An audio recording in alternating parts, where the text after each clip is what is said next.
Before Xerxes marched, his father Darius had already tried to bring the Greek city-states to heel and had been turned back at Marathon. That defeat wounded Persian pride and left unfinished business across the Aegean. In the royal courts of Persia, the idea of a new, larger invasion never truly went away. When Xerxes became king, he inherited not just a vast empire, but also his father's grudge against the Greeks. Advisors and nobles reminded him that royal honor required an answer to Marathon. Xerxes listened as they painted the Greek peninsula as both a nuisance and an opportunity. Unlike the scattered Greek city-states, the Persian Empire stretched from the Indus to the Nile, gathering tribute, soldiers, and ships from many peoples. Xerxes could call on men and materials from dozens of regions. On the royal road and at the royal shipyards, preparations for something huge began to move.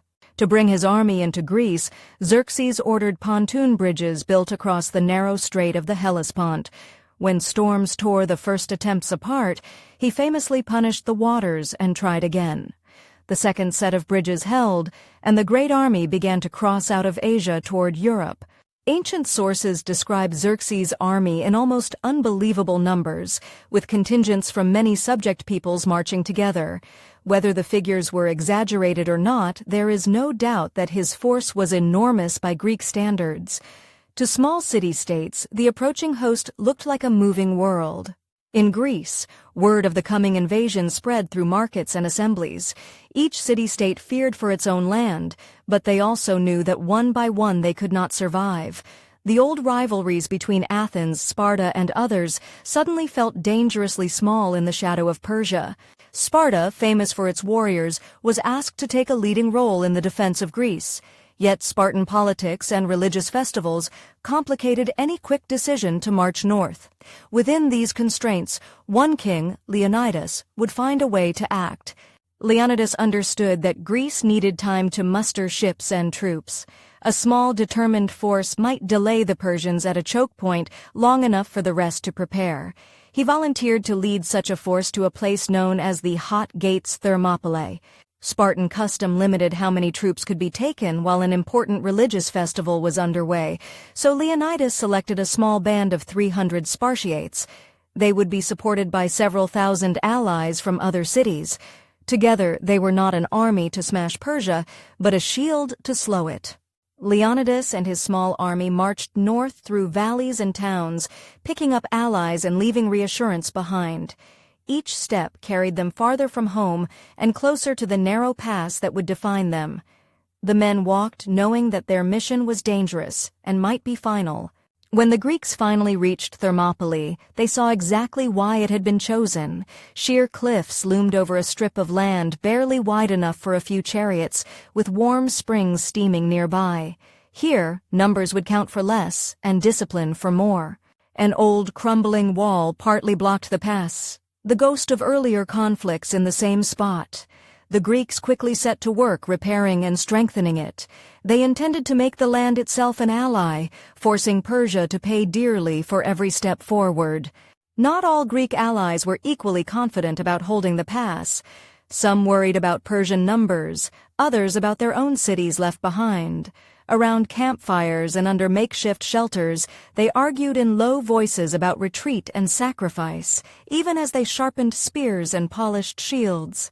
Leonidas walked among the allied camps, speaking plainly about the odds and the purpose of their stand. He did not promise life, but he did promise that holding the pass would give Greece a chance. His calm courage, more than any speech, helped bind the uneasy coalition together. Long before the march to Thermopylae, Spartan boys were hardened in the agage, a harsh state-run training system. From childhood, they learned to endure hunger, cold, and fear without complaint. When Leonidas chose his 300, he was choosing men who had been shaped for years to stand firm even when victory was impossible. Spartan tradition remembered a prophecy that either a king of Sparta must die or the city itself would fall to Persia. Leonidas is said to have heard this and accepted that his own life might be the price. With that grim equation in mind, Thermopylae became not just a mission, but a personal answer to the oracle. As Xerxes' advance elements reached central Greece, scouts soon discovered the Greek position at Thermopylae. From a distance, the pass looked like a narrow, bristling gap of shields and spears. What had seemed open road now revealed its hidden teeth. When the full Persian host arrived, it seemed to fill the plains and hills around Thermopylae. Troops, horses, wagons, and camp followers spread out in every direction. To Xerxes' eyes, the small Greek force blocking the pass must have looked like an annoyance, not a serious barrier. Xerxes, confident in his power, sent envoys to demand that the Greeks submit and lay down their arms. The response was famously defiant, telling him to come and take them. Diplomacy at Thermopylae would not be settled by words alone. Knowing that battle was inevitable, the Greeks made final preparations. They checked armor straps, tightened shield grips, and rehearsed the movements of the phalanx in the confined space. Each man took his place not just in a formation, but in a story that might outlive him. Xerxes ordered his infantry forward to clear the pass, expecting the Greeks to crumble under sheer pressure. But when Persian soldiers tried to force their way through, they found themselves squeezed into a narrow killing ground. Greek shields held and spears thrust out like iron teeth. Inside the choke point, only a few Persian ranks could reach the Greek line at once. Hoplites fought shoulder to shoulder, shields overlapping and spears thrusting overhand and underhand. Their discipline turned the constricted pass into a grinding machine for any army that tried to force it. The Spartans and their allies did not simply stand and tire in one spot. They rotated frontline fighters with men in the rear, allowing fresh arms to step into the crush. This disciplined rhythm kept their line strong, even as the Persians sent wave after wave into the bottleneck. Hours of fighting left the pass littered with Persian dead and exhausted survivors scrambling back down the slope. Officers shouted and tried to drive more troops forward, but the choke point simply could not swallow the numbers they threw at it. Xerxes watched as his expectations of an easy victory dissolved into frustration. Persian archers tried to soften the defenders with arrow storms, loosing volleys so thick that legends claimed they darkened the sun. Yet in the cramped pass, many arrows clattered harmlessly against rock and shield. The Greeks braced under the rain, trading discomfort for survival. Realizing that ordinary infantry could not break the pass, Xerxes ordered his elite troops, the Immortals, into the fight. These heavily armed guards were meant to be his hammer, a symbol of imperial might. If anyone could crush the Greeks, surely it would be them. When the Immortals surged into Thermopylae, they too found their numbers strangled by the rock walls. Even elite training could not change the geometry of the battlefield. Once again, the Greek phalanx turned the confined space into an advantage that nothing in the Persian drill books could overcome. The Greeks did not simply hold in place. When Persian lines faltered, they pushed forward in short, savage counterattacks to drive the enemy back. Then, on command, they withdrew again into the narrowest ground. This controlled aggression kept the Persians off balance and turned morale into another weapon. As darkness finally fell, the first day of battle ended with the Greeks still holding the pass. Fires flickered on both sides as warriors tended wounds, repaired equipment, and tried to rest. The Persians had learned that Thermopylae would not be won in a single rush. In his royal tent or on his viewing hill, Xerxes considered the stubborn resistance at the hot gates. His empire had crushed larger kingdoms than any single Greek city, yet here a few thousand men had stopped him cold for a day. He demanded solutions from his commanders and scouts. For many Persians, the first days at Thermopylae meant long hours of waiting in dusty camps while orders trickled down the chain of command. The sheer size of Xerxes' host meant that thousands of men only heard distant rumors of the stubborn Greeks. From their perspective, the battle began as a strange delay rather than a drama of heroism. Greek sources say the Spartans calmly combed and braided their hair before major battles, including Thermopylae. To allies and enemies alike, this ritual looked almost eerie. It signaled that the Spartans treated battle like a solemn ceremony, not a moment for panic. The next day brought more attempts to break the Greek defense. Persians pressed forward once more, archers loosed fresh volleys, and the Immortals tried again to pry open the pass. The pattern repeated: pressure, blood and stalemate in the narrow channel between cliff and sea. Inside the Greek formation, the battle felt like a series of thunderous jolts, shouted commands, and brief glimpses of enemy faces between shields. Hoplites braced their legs against the uneven ground, adjusted grips on their spear shafts, and trusted the men on either side. Each warrior's courage reinforced the next. Among the Persian ranks, whispers spread that the Greeks were more than ordinary men, that they somehow enjoyed the fight or laughed in the face of death. Officers tried to stamp out such rumors, but every failed assault fed the legend. Fear began to gnaw at the edges of imperial confidence. Although the Spartans drew the most attention, allied Greeks from Thespiae and other cities also fought in the line. They took turns in the front ranks, stood under the same arrows, and shed blood for the same cause. Thermopylae was not only a Spartan story. Not far away, the Greek fleet engaged Persian ships at sea, trying to prevent the invasion from simply sailing around the pass. Messengers and signals linked sea and land, carrying updates about storms, skirmishes, and losses. Leonidas understood that his work on land bought time for his comrades on the water. Into this stalemate stepped Ephialtes, a local from the region around Thermopylae. Whether motivated by resentment, ambition, or simple desperation, he approached the Persians with information. He claimed to know a path through the mountains that could outflank the Greek position. The path Ephialtes offered wound through thick woods and steep ridges above the main pass. Local shepherds and hunters had used it for generations, but large armies had rarely bothered. Now, it became the key to cutting around the Greek shield wall and attacking from behind. Under cover of night, a chosen force of Persian immortals and other troops set out along the goat path. Their footsteps crunched softly on pine needles and loose rocks as they climbed. One by one, they vanished into the shadows above the pass that had defied them by day. A small Greek force from Phocis had been stationed on the heights to watch exactly such a route. But their numbers were limited, and the darkness and confusion of the forests worked against them.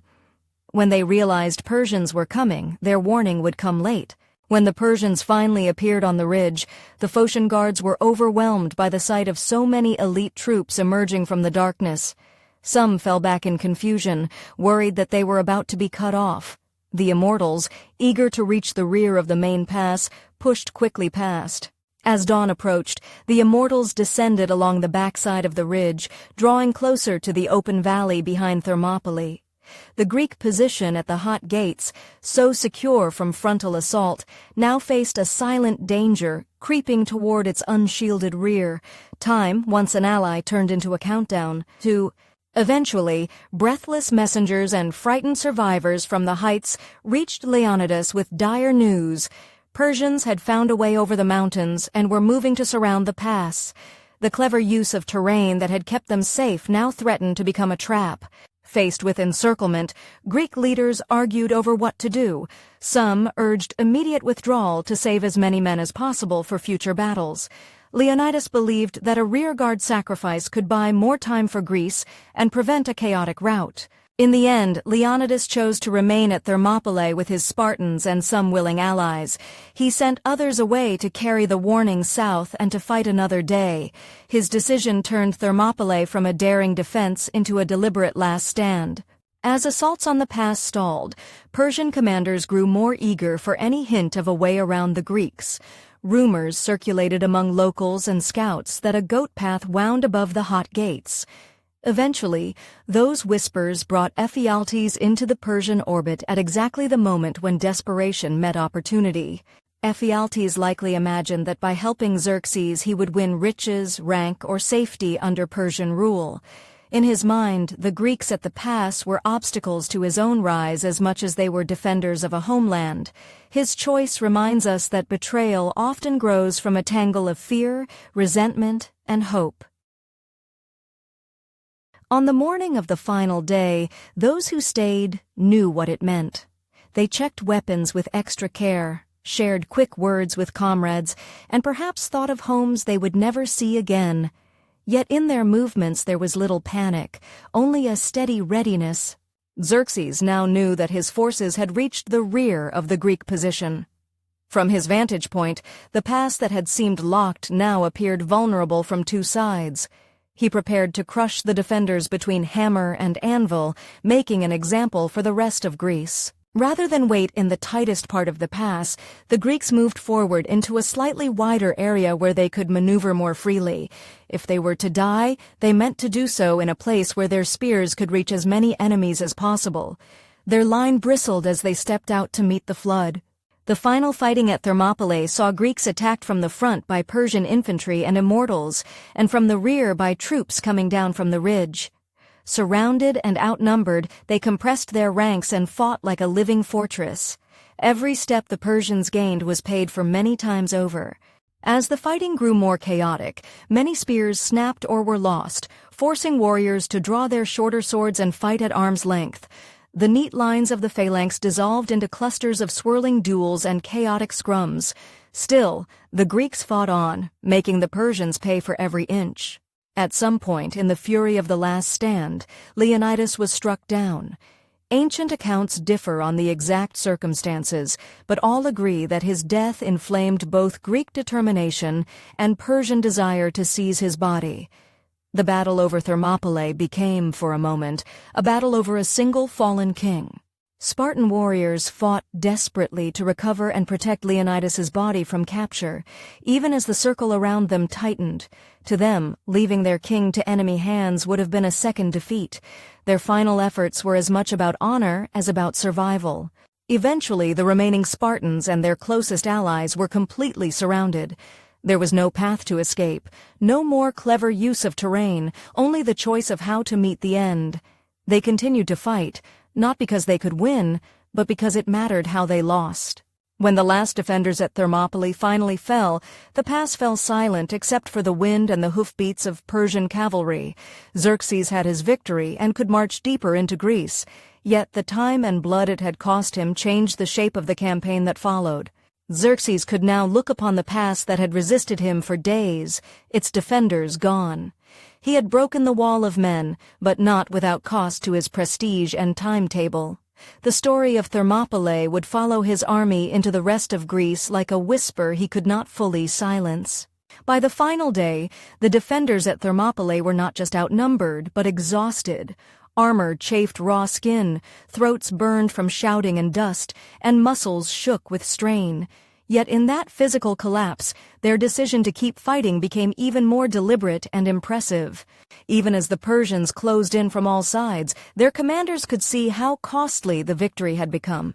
The pass was littered with their own fallen, and unit rosters had thinned. Thermopylae taught them that conquering Greece would require more than simply pointing numbers at a narrow road. Ancient accounts disagree on what was done with Leonidas's body, but all agree that the Persians recognized its symbolic power. For the Spartans, recovering and honoring their king became as important as any tactical maneuver. The struggle over one fallen man showed how much meaning both sides attached to this narrow strip of land. The Greeks who had withdrawn from Thermopylae carried the story of the last stand southward. They helped organize further defenses, warned cities of the approaching army, and added urgency to the need for unity. Thermopylae's loss became fuel for future resistance. In Athens, leaders took the grim lesson of Thermopylae to heart. They knew that they might have to evacuate their city and trust their fleet to decide Greece's fate at sea. The courage shown at the hot gates helped them accept the idea that land and stone could be lost temporarily if people and purpose survived. With Thermopylae open, Persian forces poured south, occupying parts of central Greece and pressuring cities to submit. Their banners flew where Greek shields had recently stood, but each burned village and occupied town also deepened Greek anger and resolve. While Thermopylae fell, the Greek navy had been fighting near Artemisium, roughly parallel at sea to the land battle. There, too, they managed to hold the Persians for a time before withdrawing. Land and sea together delayed Xerxes and chipped away at the myth of unstoppable imperial progress. Stories of the 300 Spartans and their allies spread quickly among Greek communities. Details shifted in the retelling, but the core image of a tiny band holding a giant army burned itself into memory. For many listeners, Thermopylae became proof that courage mattered as much as numbers. Years later, the historian Herodotus would collect accounts of Thermopylae, blending eyewitness memories, patriotic tales, and his own narrative choices. His work helped fix the story in a form that later generations could read and reshape. Through his pages, the hot gates remained hot in the imagination. On the ground near Thermopylae, simple monuments and carved inscriptions honored those who died. Short epitaphs invited travelers to remember that the fallen had obeyed their laws and their leaders, even unto death. The stones turned a battlefield into a place of reflection. When word returned to Sparta that Leonidas and his men had fallen, the city did not erupt in public wailing. Spartan culture praised steady self-control even in grief. Yet behind the stern faces and measured comments, families understood exactly what had been lost at the hot gates. Stories later told of Spartan mothers who insisted their sons return with their shields or on them. Whether every tale is literally true or not, such sayings capture the brutal expectations placed on families. The women of Sparta carried their own heavy share of the burden that Thermopylae has come to symbolize. Although Thermopylae ended in defeat on the ground, its delay and inspiration contributed to later Greek victories at Salamis and Plataea.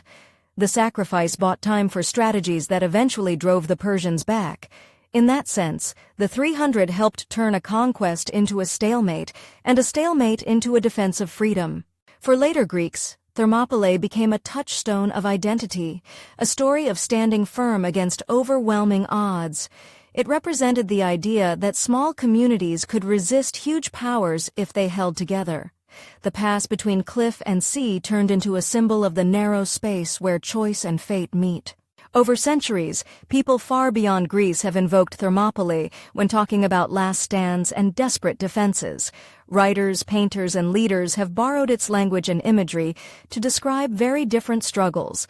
The hot gates thus became a metaphor that travels through time. From the Persian point of view, Thermopylae was a costly but ultimately successful operation on the way to deeper objectives. Persian soldiers remembered not only Greek courage, but also the exhausting, confusing work of attacking in bad terrain. Recognizing this side of the story keeps the battle human rather than cartoonishly simple. Ephialtes, the man who revealed the mountain path, became a byword for betrayal in Greek tradition. Yet his story is also one of a marginal figure trying to matter in a world of kings and councils. Remembering him as a person, rather than only a symbol, complicates the moral landscape of Thermopylae. Today, travelers stand where Leonidas and his men once stood, though the shoreline and landscape have shifted over the centuries. Road signs, monuments, and information boards guide visitors through a place where myth and geology intertwine. The wind that whispers through the pass carries both tourist chatter and echoes of old war cries. Thermopylae still matters because it shows how terrain, strategy, politics, and personal choice combine in moments of crisis. It reminds us that courage can shine even in certain defeat, and that empires are not the only authors of history. By remembering both Greeks and Persians at the hot gates, we keep the story rich, complex, and deeply human. In modern times, Thermopylae has inspired novels, paintings, movies, games, and political speeches. Each retelling highlights different aspects: heroism, sacrifice, resistance, or even the tragedy on both sides. By noticing how the story is used today, we can see what our own age values and fears when it looks back at the hot gates.